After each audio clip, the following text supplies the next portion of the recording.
Hi guys, and welcome back to my channel. It's me, Taylor, and today I'm doing a bit of a different video. So what I'm going to be showing you guys today is, I'm sure you could tell by the thumbnail, and if you clicked on this video you probably know what I'm talking about. I'm going to show you guys how I make my digital illustrations that I do on my art account. If you guys didn't know, I do have an art account where I do drawings of like celebrities like Kendall Jenner, different YouTubers, and I also do like commission pieces where people can DM me and they pay me to make a picture for them. So that is something that I've been doing. Actually, really recently I got into doing that. I think December 17th was the day that I made my account for my art things, and I never really expected it to turn into a business. I can't even believe how many followers I have on there. I never expected it to like pop off like this. I was just doing it for fun. Basically, I've always seen these types of like digital illustrations on Pinterest and stuff. I'm like a big Pinterest girl, okay? I love Pinterest, and I always saw them and I always wondered like, how do people do that? Like, I want to make one. Then just one day I was like, okay, like I'm gonna figure out how to do it. Like, I need to do this, because it was like Christmas break and I didn't have anything to do. I did it. I found this app that I could do it on, and I was practicing so much. I spent hours and hours and hours doing it all day, every single day, Christmas break. So basically I was learning how to do this whole digital illustration thing on this app, and I was practicing on like my friends' pictures or pictures of celebrities, and I was just like posting them on my Instagram story. And it got to the point where I posted like 20 pictures on my Instagram story within like a couple of days. I was like, okay, so I'm really annoying everyone basically that follows me on Instagram right now. So I'm just gonna make a whole separate account for my pictures and my digital illustrations, because it became something that I loved doing. Like, even though they took me like 3 hours at that time to make one picture, I loved doing it. It made the time go by so fast. It was crazy. I just got so into it when I would do it, and I really loved doing it. So I was like, okay, I'm gonna make an account for it just so I can post all of my art there, and I don't have to put it on my Instagram stories and annoy everyone. So on December 17th, I think it was, I posted my first picture on there. I literally didn't put a caption on it. I had 0 followers. It was a picture that I made of Keaton Milburn. I tagged her in it, and she somehow saw it when I had 0 followers, didn't put a caption, it had 0 likes. She posted it on her Instagram story and was like, oh my god, this is so cool, whatever. That day, I got like 70 followers within like an hour, because Keaton has, I think, like 150K followers, so she has quite a big following, and she posted on her story. And then people started DMing me that day and were like, hey, like, how much do you charge for pictures? Like, can I get one? Like, can you do this picture of me? And I was like, you wanna pay me to, like, me? I had no idea that people like paid for this stuff, or that anyone was gonna reach out to me, or that anyone wanted me to do their picture for them, because I suck at art. Like, I'm the worst drawer in the entire world. I can't draw anything. And I just learned how to do this like a week ago, maybe even not even a week ago at this point. And there's so many amazing artists on Instagram that do the same thing that I do, that are way more talented than me, and use like expensive software and use an iPad with an Apple Pencil. I just do all this on my phone with my finger. I draw it with my finger. And I was like, oh my god, like, why are people reaching out to me of all people? But yeah, I'm sorry if I'm rambling. I kind of want to give you guys like a backstory. I don't know.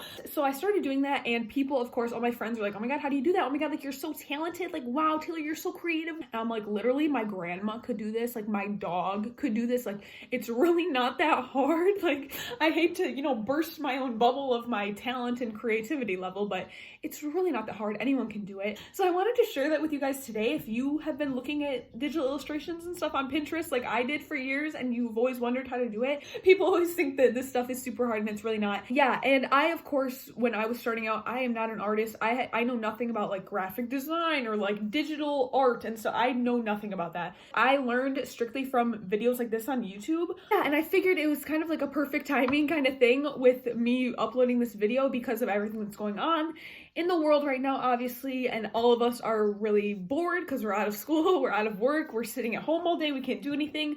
So I figured if you're really bored, this can take up like so much of your time and like keep you so busy, and of course you get really cool pics out of it and you can post on Instagram. So I figured it was perfect timing for me to do this video and to keep you guys busy in this time. But I'm going to shut up now, and I'm going to get right into the tutorial. I will screen record everything that I'm doing on my phone to show you guys exactly what I do. And yeah, let's finally get into the tutorial. Alright guys, so I'm going to be showing you how I make my digital illustrations. I use this app called Painter, and I am going to be showing you how I do it on this picture of Hannah Maloche and Luca Whitaker. Basically, I'm just going to show you my different techniques that I would use on this picture and a little bit about how I do it. So first of all, I want to show you guys the different paintbrush tools that they have. There are like so many of them, but I only really use one of them, well, two of them, the solid pen, which is just a solid pen, obviously. And then I also use this manga inker, which is basically just like a tapered tip, I think you would call it. I use that one for stuff like eyelashes and eyebrows. It just makes it look a little bit better. Those are the only two that I use. I don't even know what the other ones do. I just use those two, but I want to show you guys that first because that's pretty important. So you're going to want to be using the solid pen for most of the time. So next thing I want to show you guys is how to change the size of the pen to color in bigger sections or smaller sections. It is the fourth tool down from the top and pretty self-explanatory. You just drag it to change the size, as you can see there. And then also that back button that I just used in the bottom left corner is very helpful. So the fifth tool down would be the color wheel, and obviously you can pick any color you desire, but most of the time I use the feature that's in the top right corner, the dropper tool, where you can color match anything in the photo. And of course, when you're recreating photos into digital illustrations and trying to make them look realistic, that's what I usually use to get the colors right. So the last tool on that sidebar is opacity. I don't use this a lot, but I figured I would mention it. You can obviously change how see-through the marker is. It's kind of cool if you want to do like a cool effect or something. I don't know. I figured I'd mention it. So right now I am going to be color matching Luca's shirt and just kind of doing like a rough coloring of her shirt in that color. It's not perfect by any means just because I'm doing it for the video just to teach you guys, and I'm not doing it for perfection or precision. So I'm kind of just ignoring like the shadows and stuff, but you can definitely work with those shadows in your coloring as well. Coloring? I don't know what to call it. And now I am going to the color wheel and I'm making a slightly darker color, as you can see, and I'm going to be using that color to add in some more details and dimension with the wrinkles in her shirt. So I'm just drawing some lines. They don't really look that realistic just because I'm doing it for the video. And then they look pretty bad, but I'm going to go in and taper the edges. As you can see right here, I'm using a lighter color and just kind of making them pointy at the end so they look more realistic, like actual wrinkles in her shirt. So that's how I do that. There's probably an easier way to do it, but I don't know how. So that's just what I do. It doesn't really look that good, but you get the point, you know. Now I'm going to be showing you guys a simple technique on how to do hair. As you can see, there's a lot of different shades going on in her hair because of the lighting, and hair is kind of one of the more harder, difficult things to color match. So I'm just choosing like a normal brown color since I know what Hannah's hair looks like normally, and just coloring it in all over the hair. This is a really simple technique. You can get more complex with it, but this is what I do. My designs are pretty simple. I'm sure if you follow my Instagram, you know that. So I just colored everything in with that brown color.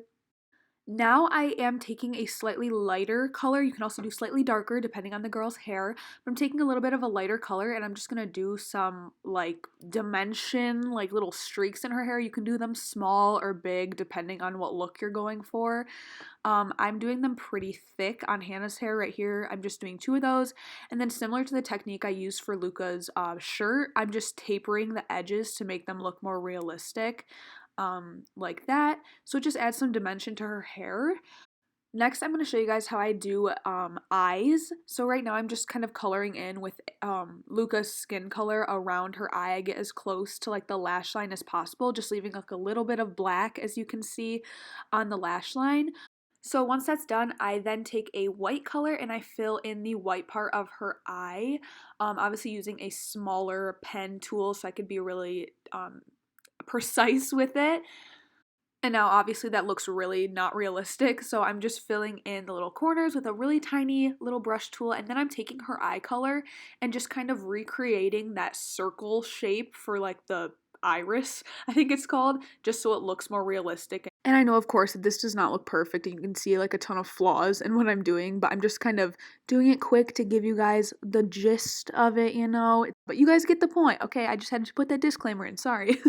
So now I'm going to show you guys how I do the eyelashes, and I'm just color matching like a dark brown blackish color from her eyelash line, and I'm using that manga inker, which is the tapered brush.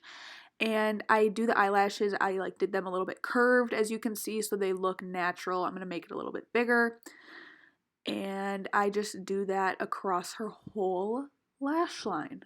And I feel like they can look like a bit messy and like uneven just because obviously people's eyelashes aren't perfectly in the right place with the same width between them. And now I'm just showing you guys the difference between if I use like a regular pen versus the tapered pen, just how different it looks. Obviously the tapered one looks so much better than the regular one. Now I'm going to show you guys how I do like a little textured eyebrows. I am first of all covering up her eyebrow, and then I'm going in with a dark brown and I'm making it really small and fine tipped, and I'm using that tapered ink liner and just doing little brush strokes to make it look like an eyebrow. And now I'm just drawing like a brown line at the bottom just to give it some definition at the bottom of the brow. And now I'm taking her skin tone and just kind of cleaning up the bottom of the brow to get rid of all those little pixels that are like out of place, just to make it look cleaner. Now I'm going to teach you guys how I do the lips, and honestly I was toying around with this a lot, making like different changes and stuff, and just because everyone's lips are different and it's hard to, make generalizations about how you do the lips because they're also different. So basically what I'm starting off with for this, I just picked a color for her lips and I am obviously filling them in, but I am avoiding that shaded area in between her lips, and also, as you can see, that highlighted area on her lips where they kind of give them some dimension and like gloss, because it really makes all the difference. The shading on the lips really makes a huge difference in how they are going to look and how realistic they look. And as you can see, like in the corners of the lips, it can get pretty difficult depending on how the person's lips look. So I was like messing around with this a ton, but you just got to kind of work with it and kind of get the shading right. Now I'm going to tackle that highlighted spot on her lips. I'm just going to color match. This is pretty easy. And just draw a line right over that highlight. You want to follow the natural highlight of the lip. And then I'm just tapering the edges so it looks more natural. As you can see, I think it looks pretty natural. And now I'm going to work on the shadow. I am just color matching that. I definitely should have chosen a darker color. As you can see, the color matching sometimes doesn't always work, but definitely I would choose a color that's the exact color of that shadow. I don't know why I did that. And then for the rest of this, I'm just kind of messing around with like the corners of the lips and just kind of making it look as realistic as possible. And that's what you kind of have to do with lips, just because everyone's lips look different and the shadows on people's lips are different depending on the picture. So they definitely are something that's a little bit harder to do, but I find it really fun to try to make them look as realistic as possible. However, I definitely should have made that shadow in between her lips a lot darker. And that is the finished product of the lips. Okay guys, thank you so much for watching this video. I hope that you liked it. I hope that you found it helpful and that you make some cool stuff while we are all sitting in our houses doing nothing. I hope it gives you something to do. So thank you guys so much for watching this video, and you can follow my art Instagram if you wanted to. I will have it right here, and you can follow my regular Instagram too. And also remember to subscribe and thumbs up this video because we love doing charity work around here. With that said, I hope that you guys like this video, and I will see you guys later. Bye! You got it, girl, you got it. Hey. You got it, girl, you got it. Little baby in the bag and I'm working. No, not a vibe, put the work in. Lost and all, I love them all, for me a burden. Baby girl, you got it, girl, you got it.